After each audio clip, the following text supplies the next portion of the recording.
తాకట్లో ఉన్న మీ బంగారాన్ని విడిపించి ఆ రోజు ఆన్లైన్ రేటుకి కొంటాం. Sharma gold company. శ్రీమాత్రే నమః. సుమన్ టీవీకి స్వాగతం. నేను గీతాంజలి. ప్రస్తుతం మనతో పాటు ఉన్నారు శ్రీచక్రపీఠం వ్యవస్థాపకులు, ప్రముఖ జ్యోతిషులు, సుమన్ టీవీ ప్రేక్షకులందరికీ ఎంతో సుపరిచితులు బ్రహ్మశ్రీ ప్రదీప్ జోషి గురువు గారు. వారితో మాట్లాడదాం. గురుగారు నమస్కారం అండి. శ్రీమాత్రే నమః. గురుగారు, ఎన్నో సంఘటనలు కొన్ని భయభ్రాంతులకు గురి చేస్తూ ఉంటాయి. అటువంటి దాంట్లో ఒకటి పూరి జగన్నాథుడి ఆలయ శిఖరం, ఆ గోపురం పైన జెండా, ఇది మనకి తెలిసిందే. ఒక్కసారి తలెత్తి చూస్తే మొత్తం అన్ని గ్రద్దలు వచ్చి ఇలా గుంపుగా తిరిగాయి. అది చాలాసేపు నడిచింది. అది చూసి చాలామంది భయపడ్డారు కూడా. ఎందుకు అంటే, ఒకసారి గతానికి వెళితే ఈ 2025 ప్రారంభంలో జెండా ఏదైతే ఉందో అది పట్టుకుని ఒక గ్రద్ద వెళ్ళిపోయింది. ఆ తర్వాతే కొన్ని దారుణమైన సంఘటనలు చూసామని. పహల్గామ్ అటాక్ కావచ్చు, ఆ తర్వాత జరిగిన ఫ్లైట్ యాక్సిడెంట్ కానీ, కొన్ని అగ్ని ప్రమాదాలు కానీ, ఇవన్నీ చూసున్నాం. మళ్ళీ ఇలాంటివి ఏమన్నా జరుగుతాయి? అసలు ఇది దేనికి సంకేతం? మంచా చెడా, ఎలా చూడాలి అని చెప్పి అందరూ మాట్లాడుకుంటూ ఉన్నారు. మీ అభిప్రాయం ఏమిటి దీనిపైన? ఏం చెప్తారు? శ్రీ గురుభ్యో నమః. శ్రీమాత్రే నమః. రాబోయేటువంటిది పరాభవ నామ సంవత్సరం. ఇప్పుడు శని రాహు పక్కపక్కనే ఉన్నారు. సింహరాశికి షష్టాష్టకాలు జరుగుతున్నాయి. భారతదేశానికి సంబంధించి సింహరాశి కిందనే వస్తుంది. కాబట్టి ఇప్పుడు మనము బాగా జాగ్రత్తగా ఉండాలి.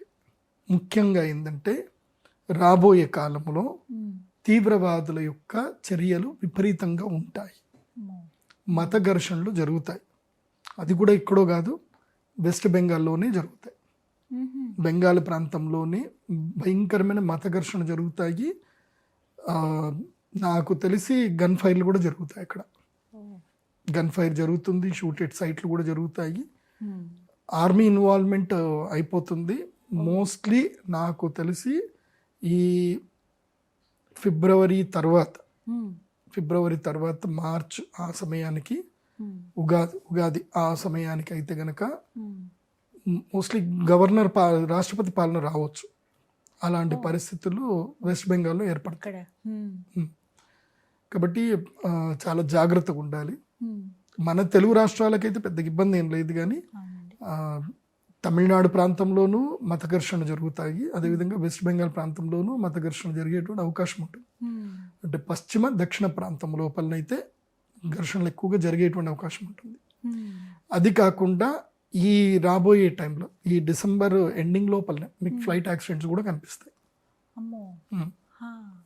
ఇప్పుడు ఇవన్నీ ఫ్లైట్స్ డిలే అవుతున్నాయి, ఇవన్నీ అవుతున్నాయి అనుకుంటే ఇదేదో మనము మంచిగా జరిగిందని మీరు అనుకోవాలి.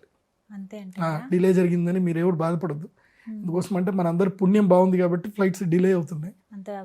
గొడవలు చూస్తున్నాం ఎయిర్పోర్ట్ లో, అందరూ గట్టిగా అరిచి ఈ డిలే అవుతున్నాయి అని అందరూ ఏం బాధపడకండి. డిలే అవ్వడము ఏంటంటే, కొన్ని ప్రమాదాలు జరగకుండా భగవంతుడు మనని కాపాడాడు అని మనం అర్థం చేసుకోండి.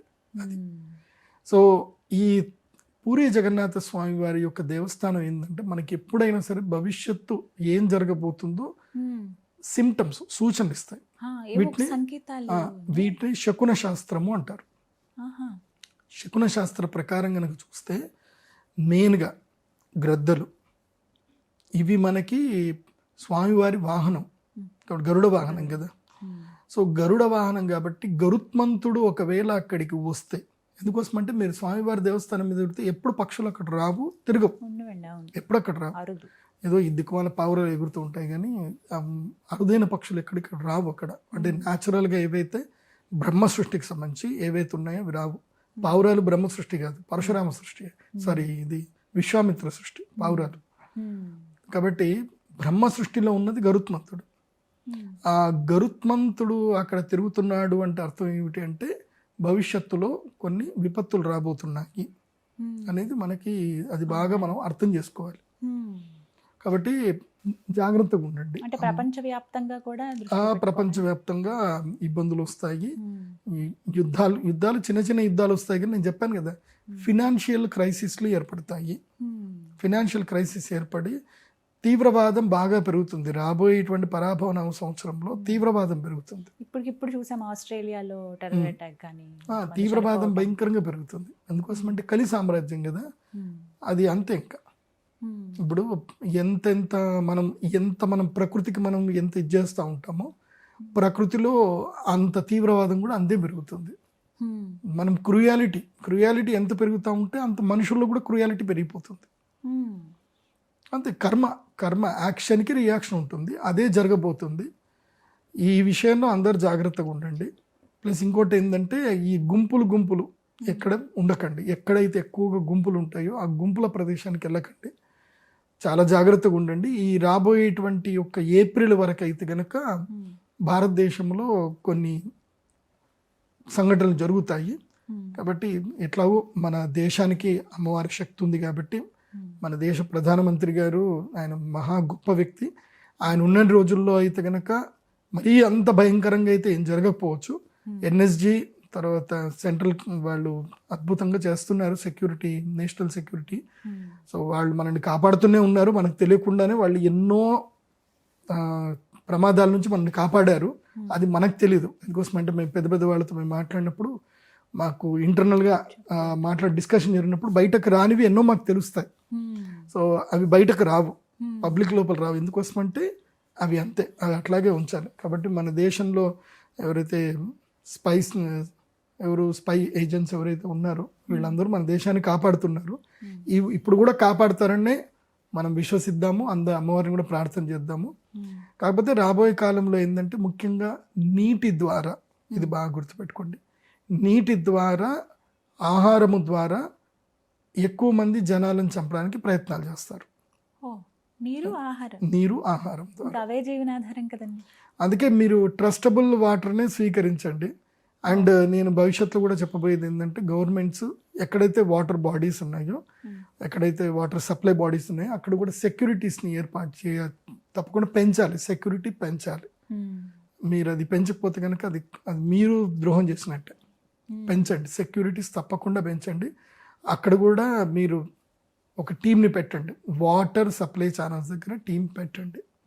ఎందుకోసమంటే ఈ మధ్యన మనం ఒకటి చూసాం, ఆహారంలో ఏదో కలుపుతున్నారు. మన భాగ్యనగరానికి సంబంధించి, హైదరాబాద్కి సంబంధించిన వ్యక్తులే, డాక్టర్ లాంటి వ్యక్తులే ఆహారంలో కలిపేది ఒకటి తయారు చేశారు అని చెప్పి, ఇది ఆముదం గింజల నుంచి విషం తీయడం అనేది. సో ఇంకా అట్లాంటి దరిద్రాలు బోలెడు వస్తాయి. ఇంకా అట్లా అమ్మ మనన్నైతే, మన ధర్మం మనల్ని కాపాడుతుంది, మన భక్తి మనల్ని కాపాడుతుంది. కాకపోతే మన కర్తవ్యం కూడా మనం నిర్వర్తించాలి, కర్తవ్య నిర్వహణ చేయాలి.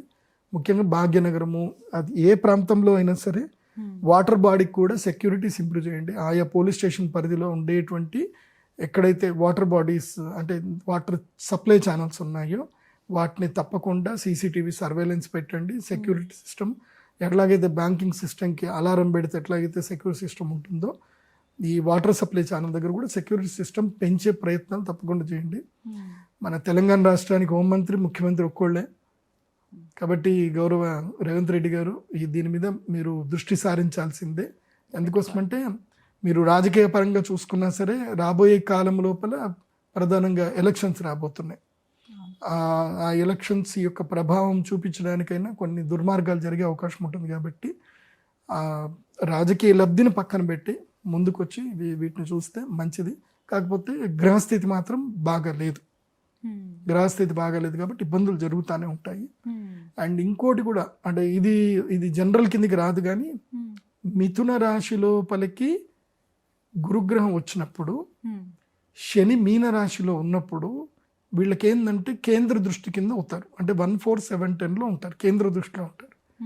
శని దృష్టి ఎప్పుడైతే గురువు మీద మిథున రాశికి అంటే ఈ కేంద్ర దృష్టి ఎప్పుడైతే పడుతుందో గురుగ్రహం మీద, అప్పుడు ఏమవుతుందంటే సంసారాలు పాడైపోతాయి.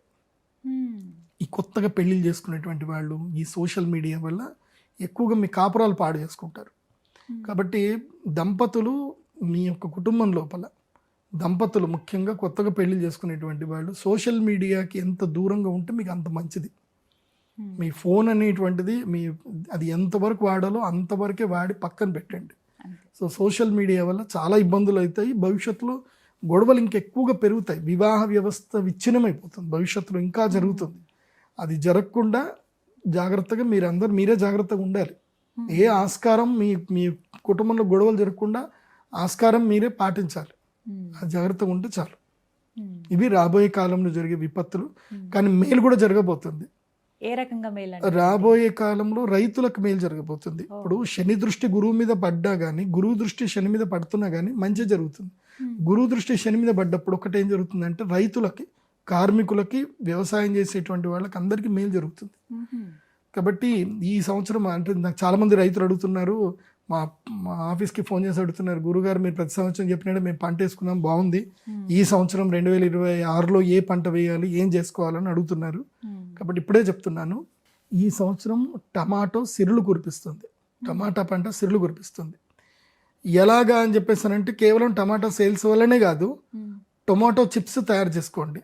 మదనపల్లి రైతులకు నేను చెప్పేది ఏంటంటే, ఎందుకోసం అంటే భారతదేశంలో ఎక్కువగా పంట పండించేది మదనపల్లి, తర్వాత అటు సైడు ఈరోడ్డు, చిత్తూరు, ఆ రైతులు ఎక్కువగా పండిస్తారు కాబట్టి చెప్తున్నాను.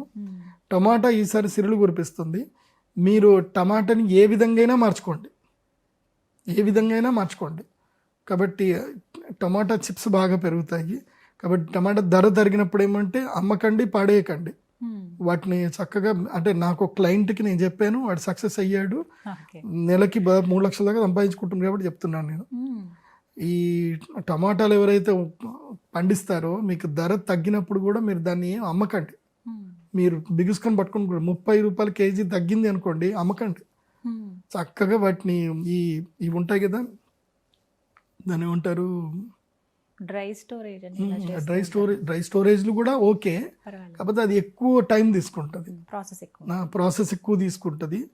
కానీ సాబుదానా ఉంటుంది కదా, సాబుదానా మొత్తం నీళ్ళలో వేసి మరిగించిన తర్వాత అందులోపల టమాటాలు మంచిగా మిక్సీ వేసేసి దాని టమాటాలు రసం మొత్తం దాంట్లో వేసి ఇంత ఉప్పు, కారము, మసాలాలు ఏవైతున్నాయి అవన్నీ యాడ్ చేసి వాటికి వడియాలు వేసి మీరు ప్యాక్ చేసి సేల్ చేయండి. లొట్టలు వేసుకుంటూ జనాలు తింటారు, కొనుక్కుంటారు కూడా. మీకు దాంతో కేజీకి 500 రూపాయల దాకా వస్తాయి. మీకు కేజీ 500, 300కి అయితే తక్కువ అయితే దొరకదు, కేజీ 300, మంచి లాభం వస్తుంది మీకు. సాబ్దానా కేజీ అటు మీకు 70 రూపాయలు కేజీ పోయినా, మీకు టమాటాకి 100 రూపాయలు కేజీ అనుకున్నా మీకు 100 రూపాయల లాభం మీరు టమాటా పండిస్తూ ఉంటే. కాకపోతే ఏంటంటే రాబోయే కాలం లోపల ఈ మే మంత్ తర్వాత జూన్, జూలై ఈ 2 నెలలు మాత్రం టమాటా ధర 100 రూపాయలకు రీచ్ అవుతుంది. అండ్ భాగ్యనగరానికి దగ్గరలో అంటే మెట్రోపాలిటన్ సిటీస్కి దగ్గరలో ఉండే రైతులకు నేను చెప్పేది ఏంటంటే ఆకుకూరలు ఎక్కువగా పండించండి, పాలకూర ఎక్కువగా పండించండి. పాలకూర మీరు ఎంత పండిస్తే మీకు అంత లాభం. పాలకూర మీద మంచి లాభం వస్తుంది. నెక్స్ట్ ఇంకొకటి ఏంటంటే మునక్కాయ కూడా చాలా లాభాలు ఉన్నాయి. మునగ తోటలో ఎంతైనా పెట్టుకోండి, మంచి లాభం. ఒక చెట్టు మీకు నెలకి 1000 రూపాయలు ఇస్తుంది. ఒక చెట్టు తక్కువ 300 రూపాయలని ఇస్తుంది. ఒక చెట్టు 300 రూపాయలు ఇస్తుంది మునగ చెట్టు. మీరు ఎన్ని చెట్లు పెడితే అన్ని 300 అనుకోండి ఇంకా. కాబట్టి మునగ చెట్లు పెట్టుకోండి ఈ సంవత్సరం. అదొకటి. మష్రూమ్కి కూడా డిమాండ్ పెరగబోతుంది. మష్రూమ్స్ కూడా రైతులు ఎవరైనా ఉంటే మష్రూమ్స్ కూడా ట్రై చేయండి. మష్రూమ్స్కి చాలా లాభం రాబోతుంది. తర్వాత కాకరకాయ కూడా తీగ పంటల్లో వచ్చేస్తే కాకరకాయకి, గుమ్మడికాయకి మంచి డిమాండ్ ఉంది. దొండకాయ వేయకండి, వేస్ట్. ఈ సంవత్సరం దొండకాయకి బాగా రాదు. ఆనపకాయ, దొండకాయలు బరువు ఎక్కువ, డబ్బులు తక్కువ. తర్వాత గుమ్మడికాయలు బాగా పండించండి. గుమ్మడికాయకి మాత్రం బాగా సంపాదించుకుంటారు. గుమ్మడి తీగ వేసుకోండి. ఇది ఎట్లాగైతే కనుక మనకి పుచ్చకాయలు ఏవైతే ఉంటుందో వాటర్ మిలన్కి ఎంత డిమాండ్ ఉందో దానికి 10 times డిమాండ్ ఉంటుంది గుమ్మడికాయకి. కాబట్టి గుమ్మడికాయ వడియాలు వేసుకోండి. గుమ్మడికాయ వడియాలు కూడా మంచి డిమాండ్. అవి మీకు డ్రై చేసి కూడా బ్రహ్మాండంగా సేల్ చేసుకోవచ్చు. గుమ్మడికాయ వడియాలు చేసుకోండి. తర్వాత ఇంకోటి గుంటూరు మిర్చి రైతులు, ఇది వాళ్ళు కూడా అడుగుతూ ఉంటారు. ఈ సంవత్సరం మిర్చి పంట ఏదైతే వేసుకుంటారో ఎర్ర మిర్చి, పండు మిర్చి ఎక్కువగా వేసుకోండి. పండు మిర్చికి మంచి డిమాండ్ ఉంది. పండు మిర్చికి ఈసారి డిమాండ్ ఎక్కువగా వస్తుంది, డబ్బులు ఎక్కువ వస్తాయి. ఇక మీరు అది ఎండబెట్టి ఏం చేసుకున్నా చేసుకోండి, కానీ ఈ సంవత్సరం మిర్చి రైతులకు మాత్రం అంత లాభం అయితే రాదు, అంతకంతే. కాబట్టి ఎక్కువ పెట్టుబడులు పెట్టకండి. మిర్చి కారపొడి మీద ఎక్కువ పెట్టుబడి పెట్టకండి.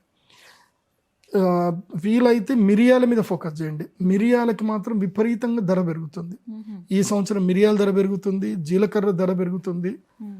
అట్లాగే కందిపప్పు ధర అయితే పెరగదు, అది అంతే ఉంటుంది, స్టేబుల్గా ఉంటుంది. శనగపప్పు కూడా ధర ఏం పెరగదు, స్టేబుల్గా ఉంటుంది. మెయిన్ జీలకర్ర, స్పైసెస్ మీద ఎక్కువగా ఫోకస్ చేయండి. తర్వాత బిర్యానీ ఆకు, ఈ పంట మీద ఎక్కువగా ఫోకస్ చేయండి. బిర్యానీ ఆకు, జాజికాయ, జాపత్రి దీని మీద ఎక్కువగా ఫోకస్ చేయండి. తర్వాత కుంకుడుకాయ చెట్లు పెట్టండి. కుంకుడుకాయ చెట్ల వల్ల ఇంకా డిమాండ్, వాటికి కూడా మంచి డబ్బులు వస్తాయి. ఇవి నేను ఈ సంవత్సరం రైతులకు చెప్తున్నవి. ఇచ్చారు. ఇవి మంచిగా ఫాలో అవ్వండి. అందరూ హ్యాపీగా ఉండండి, సంతోషంగా ఉండండి. కానీ రైతులందరికీ నేను రిక్వెస్ట్ చేసేది ఏంటంటే, మీరు సంపాదించుకుంటున్నారు, నేల తల్లిని నమ్ముకొని మీరు సంపాదించుకుంటున్నారు. కానీ ఆ నేల తల్లిని కాపాడేది గోవు మాత్రమే. ప్రతి రైతువు గోవుని కాపాడే బాధ్యత స్వీకరించండి. మీకు ఎన్ని డబ్బులు వచ్చినా ఆవులను మాత్రం అమ్మకండి. ఆవులను కానీ ఎద్దులను కానీ అమ్మకండి. మీకు నేను హామీ ఇస్తున్నాను, మీరు ఎక్కడున్నా మీరు మనసులో అమ్మవారిని తలుచుకోండి. మీకు ఆ గోవుని అమ్మడం వల్ల ఎంతైతే డబ్బు వస్తుందో ఆ డబ్బు మీకు ఏదో ఒక రోజు లక్కీగా మీ పంట ద్వారా మీకు వస్తుంది. కానీ గోవుని అమ్మి డబ్బులు మాత్రం పోగు చేసుకోకండి. ఆవును అమ్మి ఎద్దుని అమ్మి మీ డబ్బులు పోగు చేసుకోవడం వల్ల మీరు రోగాల పాలవుతారు, రుష్టుల పాలవుతారు. మాత్రం చెప్తున్నాను. ఎందుకోసమంటే ఆ క్రోధం, ఆ ఆక్రందన, ఆ వేదన అది నీ వంశానికి పట్టుకుంటుంది. దయచేసి మార్కెట్లలో అక్కడ ఇక్కడ వాళ్ళు చెప్తారు, ప్రేమగా చెప్తారు, ఏం కాదు మేము ఆవును మేము చూసుకుంటాం మేము అది చెప్తారు. కానీ మళ్ళీ ఆ ఆవులన్నీ కూడా వధశాలకు వెళ్తున్నాయి. దయచేసి వధశాలకి పోయేటట్టుగా మీ ఆవుల్ని అమ్మకండి. అసలు అమ్మకండి అని చెప్తాను. మీరు రైతుకి రైతే, మీకు మీ ఆడపిల్లని ఎట్లాగైతే పరిచయం ఉన్న ఇంటికి ఎట్లాగైతే మీ ఆడపిల్లని ఇస్తారో అట్లాగే రైతును కూడా మీకు పరిచయం ఉన్న రైతుకే ఇవ్వండి. కానీ మాత్రం అమ్మకండి. ఒంగోలు గిత్తలను అయితే అసలు అమ్మకండి. ఒంగోలు గిత్తలైతే భవిష్యత్తును కాపాడేటివి అవే. వాటిని మీరు అమ్మేసుకుని అవి ఆ వంశం మొత్తం పోతే ఇంకా మీ జీవితంలో మన దేశం బాగుపడదు, మనకు అన్నం దొరకదు చెప్తున్నా. ఇంకో 5 తరాల వరకు మాత్రమే అన్నం దొరుకుతుంది. ఈ పరిస్థితి ఇలాగే కంటిన్యూ అవుతే ఇంకో 5 తర్వాతల వాళ్ళు తిండి కోసం కొట్టుకొని చావాల్సి వస్తుంది. ఎందుకోసం అంటే మొన్ననే మనం చూసాం, డిఏపి అదే యూరియా దొరకక తెలంగాణలో ఎంత పెద్ద గొడవ, ఆంధ్రాలో ఎంత పెద్ద గొడవ. మీరు యూరియా గురించి ఎందుకు వెళ్తున్నారు? మీరు గోవును సంరక్షిస్తే ఏ యూరియా అక్కర్లేదు, మనకి ఏ డిపి అక్కర్లేదు. ఫ్యూచర్లో ఈ డిపి అనేది ఒక పెద్ద మాఫియా, యూరియా అనేది పెద్ద మాఫియా అవుతుంది. భూమిలో మొత్తం సారం తగ్గిపోతుంది. సారం తగ్గిపోయి పంటే పండినప్పుడు అన్నం ఎక్కడి నుంచి తింటారు, ఎక్కడి నుంచి బతుకుతారు? నేనేం చెప్తున్నా అంటే, ఎవరెవరైతే ఇప్పుడు గోవుని సంరక్షించకుండా గోవులను అమ్ముతారో వాడందరూ కూడా ఈ 5వ తరం తర్వాత వాడు పుడతాడు, ఆకలి చావు చేస్తారు. మిమ్మల్ని భగవంతుడు ఒక లెక్కేసి పెడతాడు. ఈ జీవాలందరూ లెక్కేస్తాడు. మీ అందరికీ ఏంటంటే, ఆవుని అమ్మినందుకు, ఆవుని కోసినందుకు, ఆవుని వధశాలకు పంపించినందుకు, గోమాంసం తిన్నందుకు మీరందరూ నరకయాతన ఏది అనుభవించాలో ఆ జన్మను పుట్టి ఆ నరకయాతన అనుభవిస్తారు కూడా. ఆ జన్మ రావద్దు, ఆ నరకయాతన అనుభవించొద్దు అని అంటే గోవును సంరక్షించండి. రైతు అనేటువంటి వాడు గోవును సంరక్షించండి. నేను చెప్పేది ఫాలో అవుతున్నారు, లాభం పొందుతున్నారంటే గో సంరక్షణ ఫాలో అవ్వండి. ఇప్పుడు చాలా ఆశ్రమాలు గోవును సంరక్షిస్తున్నాయి. వాళ్ళకి మీరు ఎంతైనా కొంత డొనేషన్ ఇవ్వండి. నేను హుండీలో డబ్బులు వేసేదానికన్నా గోవు సంరక్షణ చేయండి అని చెప్తాను. ఇదైతే ఫాలో అవ్వండి తప్పకుండా. ఇప్పుడు నారాయణి అమ్మ క్షేత్రం ఉంది వెల్లూరులో, వాళ్ళు అద్భుతంగా గో సంరక్షణ చేస్తున్నారు. మీరు వెబ్సైట్లో ఇక్కడ గూగుల్లో కొట్టినా వాళ్ళ అకౌంట్ నెంబర్ వస్తుంది. వాళ్ళ అకౌంట్కి 100 రూపాయలు వేయండి చాలు, 100 1000 వేయండి, మీకు ఎంత దోస్తే అంత వేయండి. ఎందుకోసమంటే ఒక్కొక్క నీటి బొట్టు సముద్రం అవుతుంది. మీరు 100 వేస్తే 1,00,000 మంది 100 రూపాయలు వేస్తే అయిపోయావు, 1 కోటి రూపాయలు అయిపోయాయి కదా. వేయండి, 100 రూపాయలు వేయండి. సహాయం చేసినట్టు కొంత డైరెక్ట్గా, అంటే మాలాంటి వాళ్ళు డైరెక్ట్గా చేయలేము. ఎలాగో అలా సేవ చేసే దగ్గర డబ్బులు ఇచ్చినా అది ఇంకా వాళ్ళ దాకా వెళుతుంది కాబట్టి. మొత్తంగా మంచి సలహాలు సూచనలు అయితే ఇచ్చారు. 2026 అంటే రాబోతున్నటువంటి సంవత్సరం, పరాభవనామ సంవత్సరం ఎలా ఉండబోతుంది? ఇంకా 3 నెలలు మహా అయితే అంతే కదా గురువుగారు. తర్వాత పరిస్థితులన్నీ చాలా ఇదిగా ఉండబోతున్నాయి. మంచి చెప్పారు, చెడు ప్రభావాలు కూడా ఉన్నాయన్నారు. జాగ్రత్త పడ్డం, అమ్మవారిని ఆరాధించడం. ధన్యవాదాలండి. శ్రీమాత్ర.